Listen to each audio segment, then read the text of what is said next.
അവിടുത്തെ ബർക്കത്തെടുക്കാനോ ഒന്നും നമ്മളെ കയ്യിലില്ല. നമുക്ക് ഏൽപ്പിച്ച വലിയ ഒരു സ്വത്താണ് ഹബീബായ നബി സല്ലല്ലാഹു അലൈഹി വസല്ലമ തങ്ങൾ ഏറ്റവും ഇഷ്ടപ്പെടുന്ന ആ സലാത്ത്. അത് നമ്മൾ മുറുകി പിടിക്കുക. എപ്പോഴും നമ്മൾ സലാത്തുമായി ബന്ധപ്പെടുക. ഏതൊരു മുഅ്മിനീങ്ങളെ ഉമ്മപ്പെങ്ങന്മാരോടടക്കം ഞാൻ പറഞ്ഞു വരുന്നത്, നമ്മളൊരു മജ്ലിസിൽ കൂടിയാൽ മാത്രം സലാത്തായിക്കൂടാ. ജീവിതത്തിൽ നിരന്തരമായി ഒരു 300 ചില്ലറ സലാത്തെങ്കിലും ചൊല്ലി ഉറങ്ങാനുള്ള ഒരു അവസരം നമ്മൾ കണ്ടെത്തണം. 300 സലാത്ത് എന്ന് പറയുമ്പോൾ ഉമ്മമാരാരും പേടിക്കണ്ട. കാരണം 300 സലാത്ത് ചെല്ലാൻ കുറെ മണിക്കൂറൊന്നും വേണ്ട. സല്ലല്ലാഹു അലാ മുഹമ്മദ് ആ സലാത്ത് തന്നെ ചെല്ലിയാൽ മുഅ്മിനി ഒരു 1/4 മണിക്കൂർ കൊണ്ട് 300 തീരും. തീരല്ലേ? 300 തീരും. അങ്ങനെയുള്ള സലാത്ത് കൊണ്ടെങ്കിലും ഒന്ന് ഹബീബായ നബി സല്ലല്ലാഹു അലൈഹി വസല്ലമ തങ്ങളെ തങ്ങൾ നമ്മൾ ആരിവിടെ അംഗീകരിച്ചില്ലെങ്കിലും, ആര് നമ്മളെ സ്വാഗതം ചെയ്തില്ലെങ്കിലും, ആര് നമ്മളെ കൂട്ടാക്കിയില്ലെങ്കിലും, മദീനത്തെ നേതാവ് ഹബീബായ റസൂലുള്ളാഹി സ്വല്ലല്ലാഹു അലൈഹി വസല്ലമ തങ്ങൾ നമ്മളെ ഒന്ന് നോക്കിയാൽ, നമ്മളൊന്ന് ഏറ്റെടുത്താൽ പിന്നെ നമുക്ക് ഒന്നും പേടിക്കേണ്ടതില്ല. ഭാര്യ മക്കളെ കാര്യത്തിലോ, മക്കളെ കെട്ടിച്ചു കൊടുക്കുന്ന കാര്യത്തിലോ, മൈഷത്തിന്റെ കാര്യത്തിലോ ഒന്നും പേടിക്കേണ്ടതില്ല. നമ്മളൊന്ന് ആരംഗീകരിക്കണം? ഹബീബായ റസൂലുള്ളാഹി സ്വല്ലല്ലാഹു അലൈഹി വസല്ലമ തങ്ങൾ ഇന്നമാന കാസിം വല്ലാഹു യൂത. ഹബീബായ നബി സല്ലല്ലാഹു അലൈഹി വസല്ലമ തങ്ങളാണ് പറഞ്ഞത്, ഞാനാണ് ഓഹരി വെക്കുന്നവൻ. ഓഹരി വെക്കുന്നവൻ എന്ന് പറഞ്ഞെങ്കിൽ എല്ലാം അള്ളയാണ് തരുന്നത്, നമുക്കെല്ലാം തരുന്നത് അള്ളയാണ്. പക്ഷേ അതിന്റെ പിന്നിൽ ഹബീബായ നബി സല്ലല്ലാഹു അലൈഹി വസല്ലമ തങ്ങൾ പറഞ്ഞതിന്റെ രഹസ്യം എന്താണ്? ആർക്ക് എന്തു കൊടുക്കണം, ആർക്ക് എന്ത് വേണം, അത് ഓഹരി വെക്കുന്നത് ഞാനാണ്. ഉദാഹരണത്തിന് പറയുകയാണെങ്കിൽ, നമ്മളെ മക്കൾ ഗൾഫിൽ പോയി കുറേ കാലം സമ്പാദിച്ച് നാട്ടിലേക്ക് വരുന്നുണ്ട്. വലിയ പാക്കായി കെട്ടായിട്ട് നാട്ടിലേക്ക് വരുന്നു. അല്ലെങ്കിൽ പുതിയാപ്പള ഭർത്താവ് ബാപ്പന്മാർ ഗൾഫിൽ സമ്പാദിച്ച് വലിയ പാർസലായിട്ട് നാട്ടിൽ വരുന്നു. പാർസല കീച്ചിട്ട് ബാപ്പന്ന ഓതി വെക്കലില്ല. ഉണ്ടാ? സാധാരണ ബാക്ക് ഓതി വെക്കലില്ല. അല്ലെങ്കിൽ പാർസൽ കൊണ്ടുവന്ന ആ കെട്ടുകൊണ്ട് സമ്പാദിച്ചു കൊണ്ടുവന്ന മകൻ ഓതി വെക്കലില്ല. ഒന്നോ ഉമ്മ അല്ലെങ്കിൽ ഭാര്യ. ഇങ്ങനെയാണ് സാധാരണ ഓഹരി വെക്കൽ. കഷ്ടപ്പെട്ടവന് കൊടുക്കുന്നവന് അവനല്ല ഓഹരി വെക്കുന്നത് എന്നതുപോലെ നബി സല്ലല്ലാഹു അലൈഹി വസല്ലമ തങ്ങൾ പറഞ്ഞതാണ്, നമുക്കെല്ലാം അല്ലാഹ് തരുന്നുണ്ടെങ്കിലും അതിനെ ഓഹരി വെക്കാനുള്ള അധികാരം ഹബീബായ റസൂലുള്ളാഹി സല്ലല്ലാഹു അലൈഹി വസല്ലമ തങ്ങളാണ്. അതുകൊണ്ട് ഉമ്മ-പെങ്ങന്മാരോട് ഞാൻ പറഞ്ഞു വരുന്നത്, നമ്മളെ ഉമ്മ-പെങ്ങന്മാർക്ക് കൂടുതൽ പ്രശ്നങ്ങളാണ്. ചെറിയ ചെറിയ പ്രശ്നങ്ങൾ വരുമ്പോൾ ക്ഷമിക്കാനുള്ള മനസ്സില്ല. എവിടെ തങ്ങളുണ്ട്, എവിടെ ഉസ്താദുണ്ട്, എവിടെ മന്ത്രവാദി ഉണ്ട്, എവിടെയുണ്ട്, ഇങ്ങനെ തേടിക്കൊണ്ടിരിക്കുന്ന ഒരു കാലങ്ങളാണ്. ഏതൊരു വെച്ചെങ്കിൽ ഏതൊരു സന്ദർശനം, ഏതൊരു ചികിത്സ ചെയ്യുന്ന വ്യക്തിയുടെ അടുത്ത് നോക്കിയാൽ അവിടെ 4-5 ആണുങ്ങളുണ്ടാവും, 10-50 വരെ പെണ്ണുങ്ങളുണ്ടാവും. കാരണം പെണ്ണുങ്ങളെ പ്രശ്നങ്ങൾ അത് കൂടുതലാണ്. ഞാൻ ഉമ്മ-പെങ്ങന്മാരോട് പറഞ്ഞു വരുന്നത്, അങ്ങയും ഇങ്ങയും കുറെ ഓടി നട്ടം തിരിയണ്ട. ഏറ്റവും വലിയ മരുന്നാണ് ഹബീബായ നബി സല്ലല്ലാഹു അലൈഹി വസല്ലമ തങ്ങളെ പേരിലുള്ള സ്വലാത്ത്. ആ സ്വലാത്ത് നിരന്തരമായി ചൊല്ലിയാൽ നിങ്ങളെ പ്രശ്നങ്ങളെല്ലാം അല്ലാഹു പരിഹരിച്ചു തരും. സലാത്ത് എന്ന് പറഞ്ഞെങ്കിൽ നിങ്ങൾ മനസ്സിലാക്കണം മുഅ്മിനീങ്ങളെ, ഏതൊരു സുബ്ഹാനല്ലാഹ് എന്നുള്ള ദിക്റ് ചൊല്ലണമെങ്കിൽ അത് ആത്മാർത്ഥമായി ചൊല്ലിയാൽ അതിന് പ്രതിഫലം കിട്ടും. ലാ ഇലാഹ ഇല്ലല്ലാഹ് എന്ന് പറഞ്ഞ് ആത്മാർത്ഥമായി ചൊല്ലിയാൽ അതിന് പ്രതിഫലം കിട്ടും. ഇല്ലെങ്കിൽ അതിന് രണ്ടാമത് അസ്തഗ്ഫിറുല്ലാഹൽ അസീം ചൊല്ലണം. ഇനി മഹാനായ ഗൗസുൽ ആലം തങ്ങൾ പറയാനുണ്ട്, എന്തറിയോ? ഒരു ലാ ഇലാഹ ഇല്ലല്ലാഹ് എന്ന ഒരുത്തൻ ഇഖ്ലാസ് ഇല്ലാതെ പറഞ്ഞാൽ അതിന് പരിഹാരമായി 100 അസ്തഗ്ഫിറുല്ലാഹൽ അസീം ചൊല്ലിയാലും മതിയാവൂല. അങ്ങനെയാണ് ബാക്കിയുള്ള ദിക്റുകളെല്ലാം. സലാത്ത് അങ്ങനെയല്ല. ഇനി ചിരിച്ചു ചൊല്ലിയാലും തമാശക്ക് ചൊല്ലിയാലും സലാത്തിന് പ്രതിഫലമുണ്ട്. സലാത്ത് അത്ര താണസാധനായത് കൊണ്ടല്ല, അത് നമുക്കൊന്ന് രക്ഷപ്പെടാൻ വേണ്ടി ഹബീബായ നബി സല്ലല്ലാഹു അലൈഹി വസല്ലമ തങ്ങൾ നൽകിയതാണ്. ഏതുവരെ ഉദാഹരണത്തിന് ഞാൻ പറയാം. ഒരു മനുഷ്യൻ, ഈ ചില ആൾക്ക് മേൽപേർ വെക്കിട ആദത്തുള്ളൂ അല്ലേ, ഇവിടെ ഉണ്ടെന്നില്ല മേൽപേർ കൊന്തയിത്ത അവണക്ക് അവൻ്റെ ഉമ്മത്തെ പേര് വെച്ചിട്ടിക്കിട ഓണ്ടൊന്ന് ബകയ ഇഷ്ടേ ഒന്ന് ചിലപ്പോൾ അവന് കുറുത്തിക്കിട അപ്പൊ കുണ്ടാണ്ട്, അല്ലെങ്കിൽ ഉദ്ദേശിക്കണം, അല്ലെങ്കിൽ ലമ്പുണ്ട്, അല്ലെങ്കിൽ അവൻ നടക്കുമ്പോൾ ചൊട്ടയിക്കണം അവന് ചൊട്ടേൻ, ഇല്ലെങ്കിൽ അവൻ എന്തുകൊണ്ട് ബാനി എത്തിക്കണം അവൻ്റെ ബാനിയുടെ പേരും. ഇങ്ങനെ മേൽപേര് ബേക്കിട്ട് ചെന്നെങ്കിൽ ചില ആൾക്ക് ഭാരി ഇഷ്ടമാണ്. പക്ഷേ അങ്ങനെ മേൽപേര് ബേക്കപ്പെട്ട ആളുണ്ടല്ലേ, നിങ്ങൾ ടെൻഷൻ ആക്കണ്ട. കാരണം നിങ്ങൾക്ക് വലിയ ഓഫർ അല്ല തന്നത്. എന്തേ? എപ്പോഴും മരിക്കും തോളം നിങ്ങൾക്ക് അവൻ്റെ ഇബാദത്ത് കിട്ടിക്കൊണ്ടിരിക്കട്ടെ. ആര് നിങ്ങളെ പേര് വിളിച്ചിരാ ഇബാദത്ത് കിട്ടുക, അത് നിങ്ങൾക്ക് അള്ളാഹു തന്ന ഒരു ഓഫർ ആയിട്ടിക്കട്. മഹാനായ മുജാഹിദ് റളിയല്ലാഹു അൻഹു ആഗ്രഹിക്കട ആ ഒരു ആഗ്രഹം നണ്ടെപ്പോഴും പറയിടങ്ങ വീണു, നണ്ടെപ്പം ദൂരങ്ങ വീണു, നണ്ടെപ്പം ആക്ഷേപിക്കിടങ്ങ വീണു. എന്തിനേക്ക് നന്റെ കയ്യിൽ രക്ഷപ്പെടുക ഇബാദത്തിൽ, അങ്ങനെ ഇബാദത്ത് കൊണ്ടെങ്കിലും ഞാൻ രക്ഷപ്പെടല്ലേ. അങ്ങനെ നീണ്ട വിഷയമായിട്ടിക്കട്. ഞാൻ ചെന്നുകൊണ്ട് പണ്ടത് ആ മേൽപേര് വയ്ക്കുന്ന കൂട്ടത്തിൽ ഉദാഹരണം ചെമ്മ സലാത്ത് ചെല്ലുന്ന ഒരു മനുഷ്യ, ആ മനുഷ്യ പറമ്പത്തുകു അവൻ്റെ കണ്ടിട്ട് ഓർത്ത ചെല്ല ഇതാ സല്ലല്ലാഹു അലൈഹി മുഹമ്മദ് വന്നാണ്ട് തലകുലിത്ത എന്തിട്ട് ചെല്ലേ, അതല്ല അവൻ്റെ തമാശാക്കിട്ട് ചെല്ലേ വേണു, അവൻ്റെ മേൽപേര് വെച്ചിട്ട് ചെല്ലേ എന്ത്, അതല്ല സല്ലല്ലാഹു അലൈഹി മുഹമ്മദ് വന്ന നിക്ക് 10 സലാത്ത് കിട്ടിയത്. അങ്ങനത്തെ ഒരു സാധനമായിട്ട് സലാത്ത്. അപ്പൊ ആ സലാത്ത് നിരന്തരമായ ജീവിതത്തിൽ നന്നാക്കുക. ഉമ്മ പെങ്ങന്മാരോടടക്കം ഞാൻ പറഞ്ഞു വരുന്നത്, നമ്മൾ നിരന്തരമായി വീട്ടിൽ ചെയ്യുന്ന പണികൾ, മീനി മുറിക്കുമ്പോൾ, ബസല മുറിക്കുമ്പോൾ, തുണി കഴുകുമ്പോൾ, അതുപോലെ തന്നെ നിരന്തരമായി കുട്ടികളെ വറക്കുമ്പോൾ നമ്മളെ വായികൾ മദീനത്തെ ഹബീബായ റസൂലുള്ളാഹി സ്വല്ലല്ലാഹു അലൈഹി വസല്ലമ തങ്ങളിലെന്ന് ഓർത്തുകൊണ്ട് നമ്മളിങ്ങനെ സ്വലാത്ത് ചൊല്ലിയാൽ, ആ മദീനത്തെ നേതാവ് നമ്മളെ ഒന്ന് അംഗീകരിച്ചാൽ അത് നമുക്ക് കിട്ടുന്ന വലിയ ഫലമാണ് മുഅ്മിനീങ്ങളെ. കാരണം നമ്മുടെ പ്രശ്നങ്ങൾ പറയാൻ, നമ്മളെ ദുഃഖങ്ങൾ പറയാൻ, നമ്മളെ സങ്കടങ്ങൾ പറയാൻ ഒരു പക്ഷേ നാട്ടിലെ ആചാറുണ്ടാവും, വലിയ വലിയ പൈസക്കാരുണ്ടാവും. അയാളടുത്ത് ഒരു തവനം പറയുമ്പോൾ ചിലപ്പോൾ നിനക്ക് എന്തെങ്കിലും ഹെൽപ്പ് ചെയ്യും, എന്തെങ്കിലും നിനക്ക് സഹകരിക്കും. പക്ഷേ രണ്ടാമത്തെ തവനം നിന്റെ കാര്യങ്ങൾ, നിന്റെ പ്രശ്നങ്ങൾ പറയുമ്പോൾ അയാൾക്ക് നിന്നോട് വെറുപ്പ് വന്നുപോയി, അയാൾക്ക് നിന്നോട് സങ്കടം വന്നുപോയി. പക്ഷേ നിന്റെ എന്ത് പ്രശ്നങ്ങളുണ്ടെങ്കിലും എല്ലാം പരിഹരിച്ചു തരാൻ അർഹതയുള്ള നേതാവാണ്. നബിയെ, തങ്ങളോട് ചോദിച്ചവരെ തങ്ങൾ മടക്കിക്കളയണ്ട. മുഅ്മിനീങ്ങളെ ആ സലാത്ത് കൊണ്ട് റസൂലുള്ളാഹി തങ്ങളെ ആ മുഹബ്ബത്ത് നമ്മളെ കൽബിൽ നന്നാക്കണം. നിരന്തരമായി സ്വലാത്ത് ചൊല്ലണം. നമ്മളെ മുഅ്മിനീങ്ങളെൻ്റെ യുവാക്കളോട് പറയുന്നത്, വാഹനത്തിൽ പോകുമ്പോൾ, ഡ്രൈവിംഗ് ചെയ്യുമ്പോൾ, മുഅ്മിനീങ്ങളെ നിരന്തരമായി നമ്മൾ ചെയ്യുന്ന ജോലികളിൽ നമ്മളെ നാവത മദീനത്തെ ഓർത്തുകൊണ്ട് സലാത്തുകൾ അധികരിപ്പിക്കുക. മഹാനായ സയ്യിദുന അഹ്മദുൽ കബീർ റിഫായി തങ്ങൾ, നിങ്ങൾ കണ്ടില്ലേ, അദ്ദേഹത്തിൻ്റെ വീട്ടിൻ്റെ മുറ്റത്തുള്ള പറമ്പിലുള്ള മണ്ണെടുത്തിങ്ങനെ ചുംബിക്കുകയാണ്. സുബ്ഹാനല്ലാഹ്. ആ ചുംബിക്കുന്ന രംഗം കാണുമ്പോൾ അനുയായികൾ ചോദിച്ചുപോയി, റിഫായി ഷേഖ് തങ്ങളെ, എന്തിനാണ് ഈ പറമ്പിൻ്റെ മണ്ണ് നിങ്ങളെ ചുംബിക്കുന്നത്? ഇവിടെ എന്ത് പ്രത്യേകതയുണ്ട്? ഇവിടെ എന്ത് ബഹുമാനമുണ്ട്? അപ്പോഴാണ് റിഫായി ഷേഖ് തങ്ങൾ പറഞ്ഞ മറുപടി, അനുയായികളെ, ഞാൻ ഈ പറമ്പിൻ്റെ മണ്ണ് ചുംബിക്കുന്നത് എനിക്ക് പിരാന്ത് കൊണ്ടല്ല, ഞാൻ മാനസിക രോഗിയല്ല. പക്ഷേ ഈ പറമ്പിൻ്റെ മണ്ണ്, ഇതിനോട് തൊട്ടടുത്ത മറ്റൊരുത്തൻ്റെ പറമ്പ്, അതിനോട് തൊട്ടടുത്ത മറ്റൊരുത്തൻ്റെ സ്ഥലം, അതിനോട് തൊട്ടടുത്ത മറ്റൊരുത്തൻ്റെ സ്ഥലം, ഇങ്ങനെ എത്തി ഈ സ്ഥലത്തിൽ ചേരുന്നത് എവിടത്തേക്കാണറിയോ? മദീനയിലേക്കല്ലേ. ആ മദീനയുടെ മണ്ണ് റസൂലുള്ളാഹി തങ്ങളെ ശരീരം പറ്റിപിടിച്ച മണ്ണല്ലേ.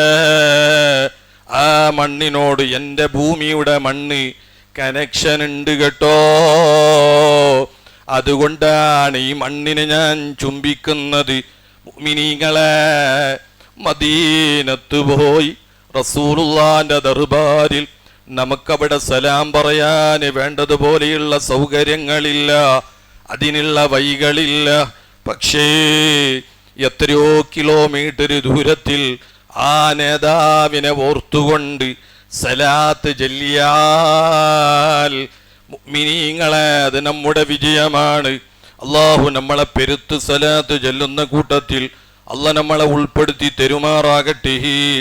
നമ്മുടെ ഒരുപാട് മുഅ്മിനീങ്ങൾ ഒരുപാട് വിഷമമുള്ളവർ ഈ സദസ്സിലുണ്ട്, പ്രശ്നങ്ങളുള്ളവരുണ്ട്, വിഷമങ്ങളുള്ളവരുണ്ട്, ഒരുപാട് വേജാറിലുള്ള ഉമ്മ പെങ്ങന്മാരുണ്ട്.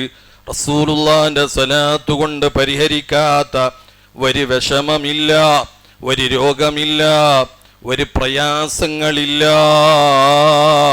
നമുക്കിന്ന് രക്ഷപ്പെടാനുള്ള ഏറ്റവും വലിയ വഴി റസൂലുള്ളാഹി സ്വല്ലല്ലാഹു അലൈഹി വസല്ലമ തങ്ങളെ സ്വലാത്താണ്. അത് നമ്മുടെ ജീവിതത്തിൽ അധികരിപ്പിക്കുക. പ്രത്യേകിച്ച് നമ്മൾ സ്ഥിതി ചെയ്യുന്ന മാസം പരിശുദ്ധമായ ഹജ്ജ് മാസമല്ലേ. ഒരുപാട് മുഅ്മിനീങ്ങൾ പരിശുദ്ധമായ ഹജ്ജിന് പോയി അള്ളാഹുവിനോട് രാത്രിയും പകലും കരഞ്ഞുകൊണ്ട് ദുആ ചെയ്യുന്ന, ഇബാദത്ത് ചെയ്യുന്ന സമയമല്ലേ. പലരും നമ്മളെ സൽക്കരിച്ചുകൊണ്ട് ഇവിടുന്ന് അയച്ചവരല്ലേ. പക്ഷേ നമുക്ക് ആഗ്രഹമുണ്ട്, നമുക്കും അവിടെ എത്തണം. അള്ളാഹു അടുത്ത വർഷത്തിൻ്റെ ലീസ്റ്റിലെങ്കിലും പാവങ്ങളായ നമ്മളെ നീ ചേർക്കണമല്ലോ, നമ്മളെ ഉമ്മ പെങ്ങന്മാരെ നീ ചേർക്കണമല്ലോ. ഹജ്ജ് ഭാഗ്യം കഴിയാതെ അതിനുള്ള മരണം നീ, അതിനു മുമ്പ് ഞങ്ങൾക്ക് നീ മരണം നൽകല്ല അല്ലാ. മുഅ്മിനീങ്ങളെ എപ്പോഴും ദുആരിക്കണം.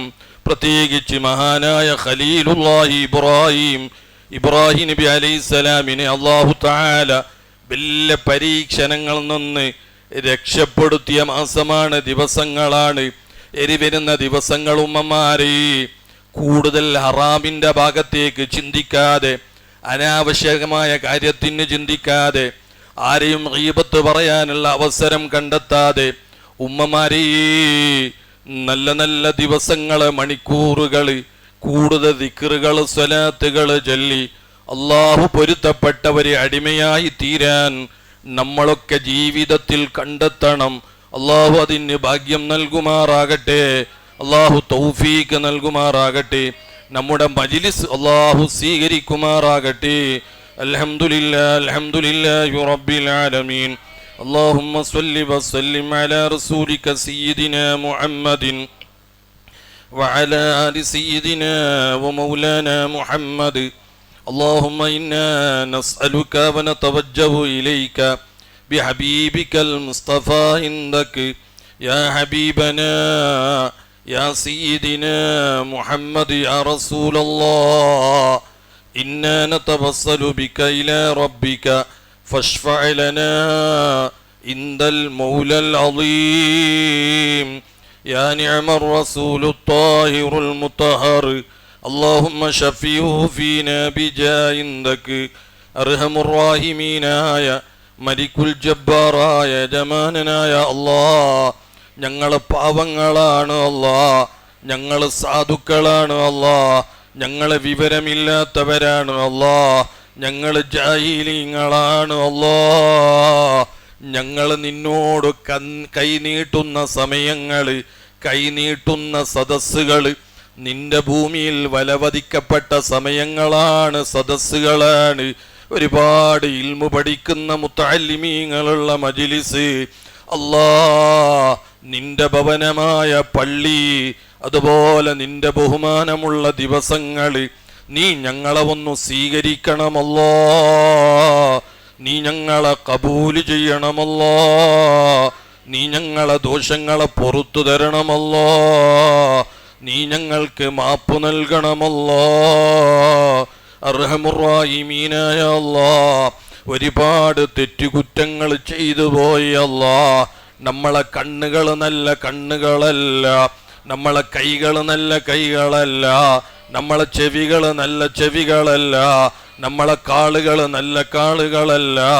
യാ അല്ലാഹ്, ഒരുപാട് അക്രമങ്ങൾ ചെയ്ത അവയങ്ങളാണ് അല്ലാഹ്.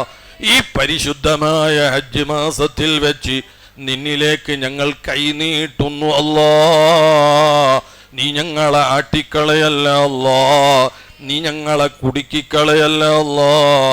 അർഹമുർറാഹിമീനായ അല്ലാഹ്, ഞങ്ങളൊന്നു നന്നാകണമെന്നുള്ള ഒറ്റ മനസ്സുകൊണ്ടാണ് ഈ മജ്ലിസിലേക്ക് വന്നത്. നടന്നുകൊണ്ട് വന്നവരുണ്ട്, ഒരുപാട് ദൂരത്തിൽ നിന്ന് വന്നവരുണ്ട്. അല്ലാഹ്, നീ ഞങ്ങൾക്ക് പുറത്തു തരണമല്ലോ. അർഹമുർറാഹിമീനായ അല്ലാഹ്, ഒരുപാട് പ്രയാസങ്ങളുള്ളവരുണ്ട്, പ്രശ്നങ്ങളുള്ളവർ ഉണ്ട്, ദുആർക്കാൻ ഏൽപ്പിച്ചവർ ഉണ്ട്, സംഭാവനകൾ തന്നവർ ഉണ്ട്, ഇന്നത്തെ ഭക്ഷണത്തിന്റെ ഏർപ്പാട് ചെയ്തവർ ഉണ്ട്. യാ അല്ലാഹ്, പടച്ചവനെ അവരെയും ഞങ്ങളെയും നീ കഷ്ടത്തിലാക്കല്ല അല്ലാഹ്, ഞെരുക്കത്തിലാക്കല്ല അല്ലാഹ്, കൈകാട്ടി ഇറക്കുന്ന ജീവിതം നീ നൽകല്ല അല്ലാഹ്, നീ ഞങ്ങളെ ഫക്കീർ തരത്തിലാക്കല്ല അല്ലാഹ്. യാ അല്ലാഹ്, ഒരുപാട് മരണങ്ങൾ ഞങ്ങൾ കാണുന്നു റഹ്മാനെ. ചെറിയ ചെറിയ പ്രായത്തിൽ മരിച്ചുപോയവർ, യാ അല്ലാഹ്, ചെറിയ ചെറിയ മക്കളെ വിട്ടുപോകുന്ന ബാപ്പന്മാര്, കെട്ടിച്ചു കൊടുക്കാനുള്ള പെൺമക്കളെ വിട്ടുപോകുന്ന ബാപ്പന്മാര്, ഒരുപാട് കടം വെച്ച് മരിക്കുന്ന ബാപ്പന്മാര്, അല്ലാഹ്, വീട് സ്വന്തമായി നിർമ്മിക്കുന്നതിന് മുമ്പ് മരിക്കുന്ന ബാപ്പന്മാര്, അല്ലാഹ്, ഈ പാവങ്ങളായ ഞങ്ങളെ ആ ലിസ്റ്റിൽ നീ പെടുത്തല്ല അല്ലാഹ്, നീ പെടുത്തല്ല അല്ലാഹ്. ഞങ്ങളെ എല്ലാ ബാധ്യതകൾ, എല്ലാ കടപ്പാടുകൾ പൂർത്തീകരിച്ച് ആ സന്തോഷം കണ്ട് മരിക്കാൻ നീ ഞങ്ങൾക്ക് തൗഫീക്ക് നൽകണമല്ലോ അല്ലാ. ഞങ്ങളെ ഉമ്മ പെങ്ങന്മാർക്ക് നീ തൗഫീക്ക് നൽകണമല്ലോ. ഒരുപാട് രോഗമുള്ളവരുണ്ട്, ദുആർക്കാൻ ഇവിടെ നേർച്ച വെച്ചവരുണ്ട്, റസൂലുള്ളാഹി തങ്ങളെ പേരിൽ സ്വലാത്ത് ചൊല്ലിയവരുണ്ട്. അല്ലാ, എന്ത് രോഗമുണ്ടെങ്കിലും നീ ശിഫ നൽകണമല്ലോ, മാറ്റിത്തരണമല്ലോ. നീ ഞങ്ങളെ കിടത്തത്തിലാക്കല്ല അല്ലാ, നീ ഞങ്ങൾക്ക് മാരകമായ രോഗം നൽകല്ല അല്ലാ. അല്ലാ, ഞങ്ങൾക്ക് ഒരു കൊതുവിൻ്റെ കടി സഹിക്കാൻ കഴിയാത്തവരാണ് അല്ലാ, ഒരു മൂട്ടയുടെ കടി സഹിക്കാൻ കഴിയാത്തവരാണ് അല്ലാ, ഒരു തലവേദന പോലും സഹിക്കാൻ കഴിയാത്തവരാണ് അല്ലാ. മാരകമായ രോഗം തന്ന് ഞങ്ങളെയും ഞങ്ങളെ ഉമ്മ പെങ്ങന്മാരെ നീ പരീക്ഷിക്കല്ല അല്ലാ, നീ രോഗം തന്ന് ഞങ്ങളെ നീ കിടത്തത്തിലേക്കല്ല അല്ലാ. അർഹമുർ റഹീമീനായ അല്ലാ, സ്വന്തം പെൺമക്കൾക്ക് പുതിയാപ്പിള കിട്ടില്ല എന്ന വേജാരിലുള്ള ബാപ്പന്മാരുണ്ട്, ആങ്ങളന്മാരുണ്ട്, ഉമ്മമാരുണ്ട്. റബ്ബി, ഖൈറായ ഭർത്താക്കന്മാരെ നീ നൽകണമല്ലാ. ഇരിക്കാൻ വീടില്ല അല്ലാ, ഞാനൊരു വാടക വീടിയിലാണ്, എനിക്കൊരു വീടില്ല എന്ന നിലക്ക് ടെൻഷനിലുള്ളവർ ഉണ്ട് അല്ലാ. ഖൈറായ വീട് നീ നൽകണമല്ലാ. പടച്ചവനെ, ഒരുപാട് കച്ചവടം ചെയ്യുന്നവരുണ്ട്, എന്ത് കച്ചവടം ചെയ്തിട്ടും എനിക്ക് ലാഭമില്ലല്ലോ. എൻ്റെ ഭാര്യ മക്കളെ എങ്ങനെയാണ് ഞാൻ വളർത്തുന്നത്, എങ്ങനെയാണ് അവരെ മൈഷത്ത് നോക്കുന്നത്, ഇങ്ങനെയുള്ള വെപ്രാളത്തിൽ കഴിയുന്നവരുണ്ട് അല്ലാ. ഞങ്ങളെ മൈഷത്ത് നീ നന്നാക്കണമല്ലാ, ഞങ്ങളെ റിസ്ക് നീ വിശാലതയാക്കി തരണമല്ലാ. ഗർഭിണിയായ സ്ത്രീകളുണ്ട് അല്ലാ, പ്രസവ വേദന നീ എളുപ്പത്തിലാക്കണമല്ലാ. അർഹമുർ റഹീമീനായ അല്ലാ, പടച്ചവനെ, നമ്മളിൽ നിന്ന് മരണപ്പെട്ടു പോയവരുണ്ട്, നമ്മളെ മാതാപിതാക്കളുണ്ട്, കൂട്ടുകുടുംബക്കാരുണ്ട്, സ്നേഹിതന്മാരുണ്ട്, ദ്വാരക്കാൻ ഏൽപ്പിച്ചവരിലുണ്ട്, ഈ പള്ളി പരിസരത്ത് മരിച്ചു കിടന്ന മോമിനീങ്ങളുണ്ട് അല്ലാ. ഈ മാസത്തിന്റെ ബർക്കത്ത് അവരെ ഖബറിലേക്ക് നീ ഇട്ടുകൊടുക്കണമല്ലാ, അവരുടെ ഖബർ നീ സ്വർഗത്തോപ്പാക്കണമല്ലാ, സന്തോഷത്തിലാക്കണമല്ലാ. പ്രത്യേകിച്ച് അല്ലാ, ഇവിടെയുള്ള ഈ പള്ളിയുടെ പുരോഗതിക്ക് വേണ്ടി, പള്ളിയുടെ നന്നായിന് വേണ്ടി സഹായിച്ചവർ, ഖിദ്മത്തെടുത്തവർ, പല നിലക്ക് സഹായിക്കുന്നവർ അല്ലാ, നമ്മുടെ ഉമ്മ പെങ്ങന്മാരടക്കം മുത്തഅല്ലിമീങ്ങൾക്ക് ഭക്ഷണം കൊടുക്കുന്നവർ, എല്ലാവരെയും നീ ഏറ്റെടുക്കണമല്ലാ, നീ ഏറ്റെടുക്കണമല്ലാ.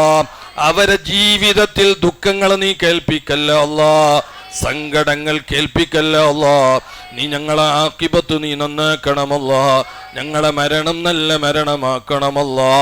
മരിക്കുന്ന സമയത്തൊന്നു പുഞ്ചിരിച്ചുകൊണ്ട് നല്ല ദിവസത്തിൽ നല്ല സമയത്ത് അല്ലാ, ഹബീബായ റസൂലുള്ളാഹി സ്വല്ലല്ലാഹു അലൈഹി വസല്ലമ തങ്ങളെ അംഗീകരിക്കുന്ന നിലക്കുള്ള മരണം നീ ഞങ്ങൾക്ക് നൽകണമല്ലാ.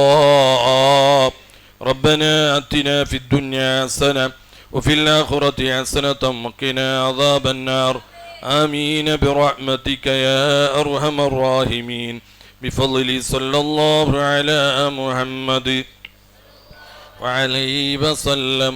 സ്വല്ലല്ലാഹു അലാ മുഹമ്മദ് സ്വല്ലല്ലാഹു അലൈഹി വസല്ലം. اللهم صل على محمد يا ربي صل عليه وسلم. السلام عليكم ورحمة الله.